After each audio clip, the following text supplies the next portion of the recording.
প্রাক্তন সম্পর্ক বা অতীত এই নিয়ে আলোচনা করা তোমাকে কি বিব্রত করে? না, অতীতটা তো একটা সময় বর্তমান ছিল। জীবনে যেটা ঘটে যায় সেটা ভালো মন্দ দুটোই বলি। সে দুটো মিলিয়েই কিন্তু আমি আজকের মানুষটা। তুমি কতটা আগলে রাখো সম্পর্ককে? আমি যে খুব ভালো পারি তা নয়, তবে সম্পর্ককে নার্চার করতে হয়। গাছে যেমন জল দিতে হয়, সম্পর্ক তো আসলে সেরকমই, যেটা রুট আসলে অনেক গভীরে, সেই জায়গাগুলোকে নার্চার করতে হয়। জয়া আহসান কি অর্ধাঙ্গিনী হতে চায়? না, না, আমি অর্ধাঙ্গিনী হতে চাই। থাকলে কারোর জন্য আমি পুরোটা থাকতে চাই, আমি অর্ধেক হয়ে থাকতে চাই। তোমার কাছে প্রেমের সংজ্ঞা? প্রেমের সংজ্ঞা, প্রেমের সংজ্ঞা হয় কারণে অকারণ। আমার সঙ্গে জয়া আহসান রয়েছে। আমরা আজও অর্ধাঙ্গিনী নিয়ে কথা বলবো জয়াদি, এবং অর্ধাঙ্গিনী নিয়ে কথা বলা একটা ভালো লাগার কারণ অর্ধাঙ্গিনী এতটা সাকসেসফুল একটা ছবি, এবং তারপর আমরা আজও অর্ধাঙ্গিনী। তো একটু বলো যে এই আজও অর্ধাঙ্গিনী যখন আবার শুনলে যে শুটিং শুরু হচ্ছে, তোমার কতটা এক্সাইটমেন্ট ছিল? যেহেতু চরিত্রটি তৈরি ছিল, সেই কারণে এক্সাইটমেন্টটাও ছিল, এবং একটা খুবই সাকসেসফুল একটা ফিল্ম যদি সেই অর্থে আমরা বলি। তো সেখান থেকে দাঁড়িয়ে আবার আজও অর্ধাঙ্গিনী করছে, বললেন যে আমাকে একদিন কৌশিকদা ফোন করে বললেন যে অর্ধাঙ্গিনীটা আমরা আবার বানাচ্ছি, কিন্তু নামটা কি হবে ঠিক তখনও জানতাম না। যখন স্ক্রিপ্টটা হাতে পেয়েছি, ওপরে লেখা ছিল আজও অর্ধাঙ্গিনী, কৌশিকদার নিজে হাতে লেখা, খুব ছোট্ট করে 2 লাইনের একটা চিরকুট। সত্যি বলতে সেই চিরকুটটুকু আমার কাছে ভীষণ রকম দামি। সেই যে ওনার সিগনেচার করা একটি স্ক্রিপ্ট এলো আমার কাছে, এটা আসলে যেকোনো আর্টিস্টের জন্য ভীষণ অন্যরকম একটা অনুভূতি।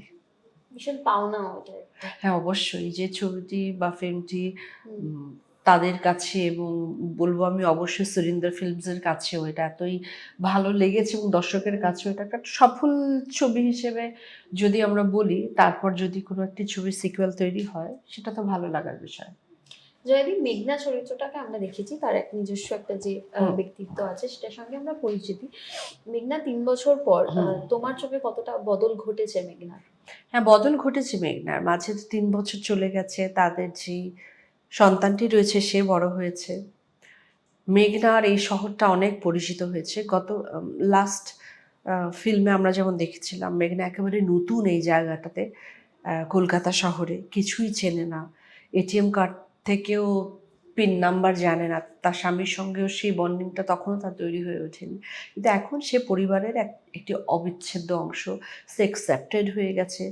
এবং আমরা আরও দেখতে পাই যে মেঘনার জীবনে নতুন মানুষ এসেছে, যেমন করে আমাদের সিনেমাতে নানান রকম চরিত্র আসে, ঠিক সেভাবেই নতুন মানুষ এসছে।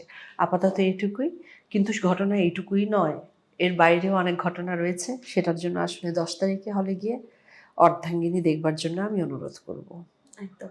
আর একটু বলো যে মেঘনার চরিত্রটা এবং মেঘনা সুমনের প্রাক্তনের মুখোমুখি হয়। এই এই যে প্রাক্তন এবং বর্তমান দুটো ক্ষেত্রে মেঘনা দাঁড়িয়ে রয়েছে। জয়দি, আমি একটু তোমাকেই জিজ্ঞেস করি যে প্রাক্তন সম্পর্ক বা অতীত এই নিয়ে আলোচনা করা তোমাকে কি বিব্রত করে? না, একেবারে না।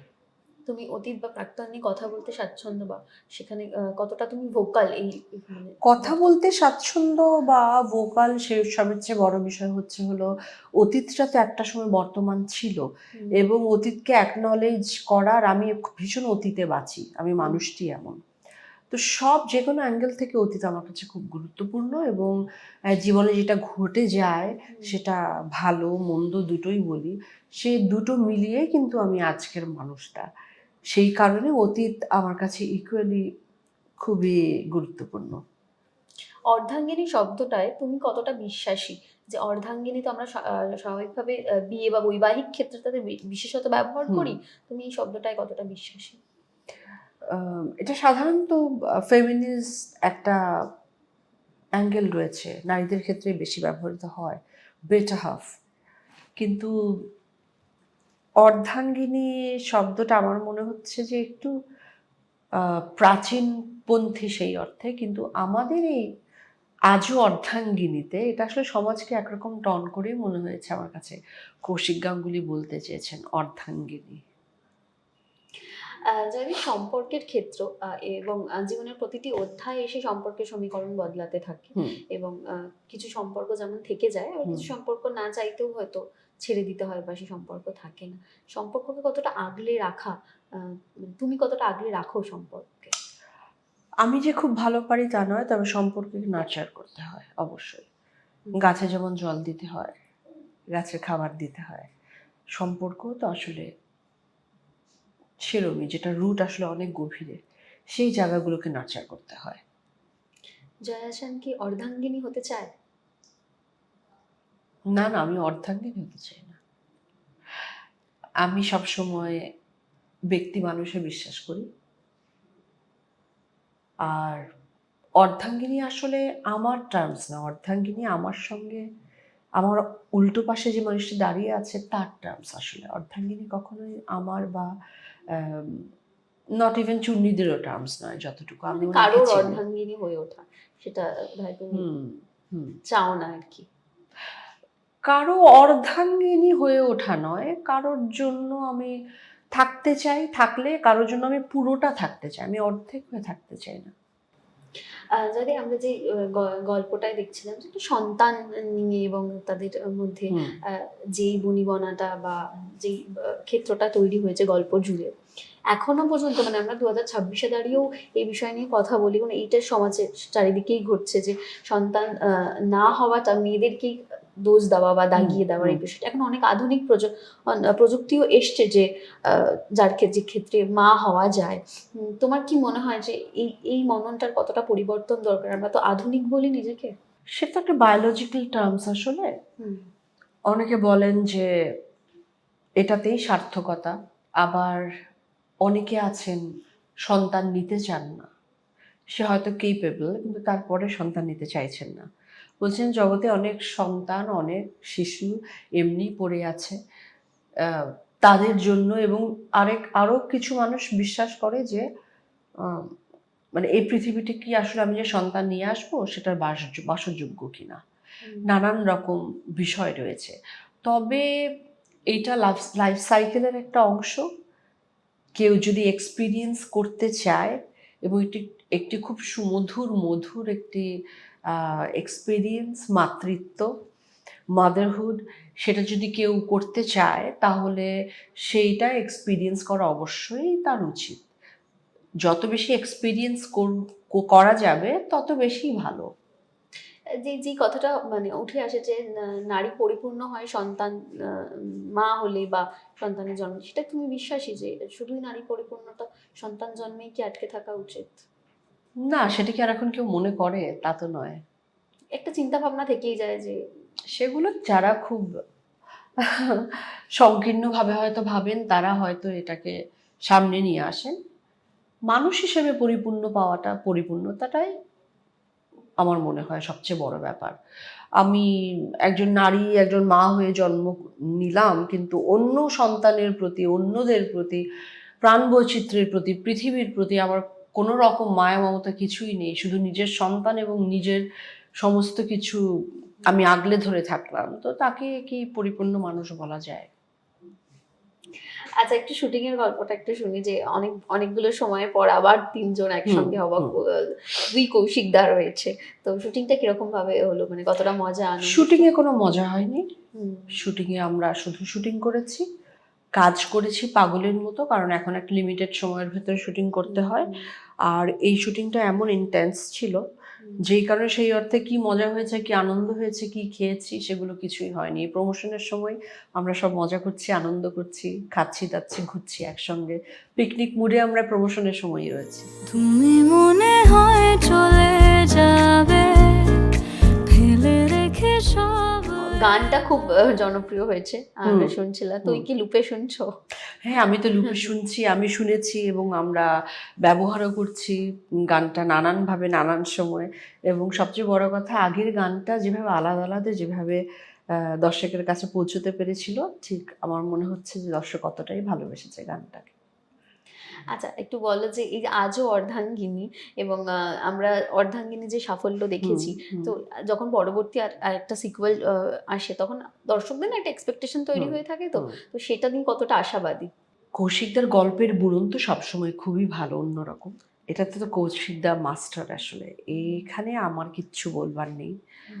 গল্প, পুরোপুরি ছবিটা, আর যে টিমটা কাজ করেছে, ইভেন আমাদের যে গানগুলো, লগ্নজিতা, ইমন এবং আরেকজন নতুন সে গেয়েছেন এবারে গান, সব মিলিয়ে না আমার মনে হয় দর্শক পুরোটা খুব এনজয় করবে।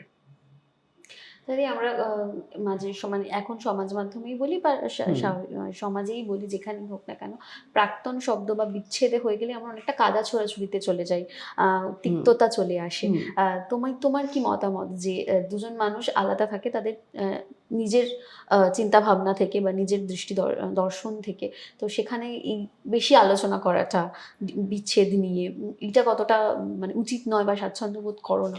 এটা আমার মনে হয় মানুষের ম্যাচিউরিটির উপর নির্ভর করে। সে যদি ইনসিকিউর হয় তাহলে সে অতীত নিয়ে কথা বলবে না, ডিসকমফর্ট ফিল করবে। তো সে যদি ইনসিকিউর মানুষ হিসেবে ইনসিকিউর না হয়, যথেষ্ট কনফিডেন্ট থাকে মানুষ হিসেবে এবং সম্পর্ক নিয়ে, এবং সম্পর্কগুলোকে একটু অন্যভাবে দেখে, তাহলে তো এটা নিয়ে কোনো কথা বলবারই নেই। মানে এটা যে কোনো মানুষ, যত রকম মানুষ তত রকম সম্পর্ক আসলে। তোমার কাছে প্রেমের সংজ্ঞা? প্রেমের সংজ্ঞা, প্রেমের সংজ্ঞা হয় মানে প্রেম কি, মানে যেটা আসলে মানুষে মানুষে বন্ডিং তৈরি করে, যার জন্য আমরা আজকে একটা সামাজিক জীব, যেই কারণে আমরা পুরুষ নারীতে অথবা সন্তান এবং মায়ের সঙ্গে সম্পর্ক, সেটাই তো প্রেম। যদি আমরা মাঝে মাঝে সোশ্যাল মিডিয়ায় দেখি তুমি খুব গার্ডেনিং করো এবং একদম চাষের জমি, যে তো সেটাতে বরাবরই ভীষণ তোমার মানে শখ, কিন্তু এমন অবসরে কি সেটা করা হয় এখন? হ্যাঁ, মানে অবসরে করি বলেই তো এটা দেখা যাচ্ছে, ওটাই করি আমি। কি কি করেছো এখনো বাগানে? না, এখন তো শীতের সবজি সব তো কবেই শেষ হয়ে গেছে। এখন মানে এখনকার সময় উপযোগী সমস্ত মাটিগুলো তৈরি করছি। কিছুদিন আগে মাটি তৈরি করলাম, এই তো ঢ্যাঁড়স, বরবটি, এখন এগুলো চলছে, চাল কুমড়ো, এটা সেটা অনেক বীজ লাগালাম। এখন বৃষ্টি হচ্ছে, বৃষ্টির কারণে গাছগুলো সব তরতরিয়ে বাড়ছে, এটা গিয়ে দেখবো, দেখতে খুব আনন্দ হবে। এই তো শেষ। এই যে সবজির ফলনটা, এটা শেখা, মানে এটা তো একটা শেখার ব্যাপার, ওটা তো সহজে হয়তো আমাদের ক্ষেত্রে ঠিক সেটা নয়। আমি পারিবারিকভাবে আমার মা দাদারা, মায়ের ভীষণ গ্রিন থাম, আমার নানার রয়েছে, ছিল। তো আমার গাছপালা, প্রাণ প্রকৃতি সবসময় ভীষণ ভালো লাগে, সেটাই আমার প্রেম আসলে। সেটা 10ই জুলাই মুক্তি পাচ্ছে আজও অর্ধাঙ্গিনী, এবং জাস্ট আমরা রিলিজের মুখেই চলে এসেছি, তো শেষে একবার তোমার সব দর্শকদেরকে বলবো আপনারা হলে আসুন, দেখুন।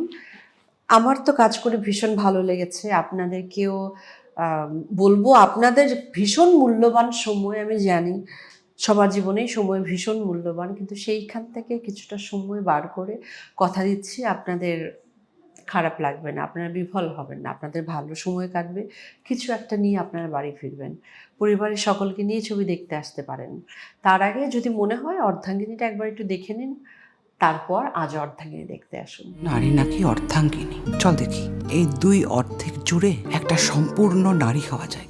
টলিউডের লেটেস্ট আপডেট, গসিপ ও এক্সক্লুসিভ ইন্টারভিউ দেখার জন্য এখনই সাবস্ক্রাইব করুন সিটি সিনেমার ইউটিউব চ্যানেল, আর ফলো করুন আমাদের ফেসবুক, ইনস্টাগ্রাম ও হোয়াটসঅ্যাপ চ্যানেল।